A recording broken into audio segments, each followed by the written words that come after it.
আমি পাড়া মোটা কাকিমাদের বলছি, তোমরা পাদো পাদো, তবে এত ছেলে আওয়াজ করো কেন? তারা ছোট ছোট ছেলেমেয়েরা ভয় পেয়ে যাচ্ছে, তারা ভয়ে বাড়ি থেকে বেরোচ্ছে না, টিউশন যাচ্ছে না, পড়তে যাচ্ছে না। এগুলো কি? মানে পাদার একটা লিমিট আছে, আসতে পাদো। ফুটো এখন খুব মাথা যন্ত্রণা করছে। এমন সময় তার বউকে বলল, ওই গো, মাথাটা একটু টিপে দাও তো। তখন তার বউ বলল, আচ্ছা আমি যদি না থাকতাম তাহলে কে তোমার মাথা টিপে দিত?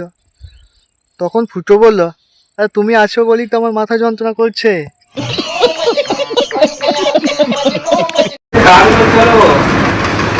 যে ঘরে বউর গলা উঁচু, সেই ঘরে স্বামীকে বাঘের মতো থাকলে হবে না, ছাগলের মতো থাকতে হবে, তবেই সংসার সুখের হবে।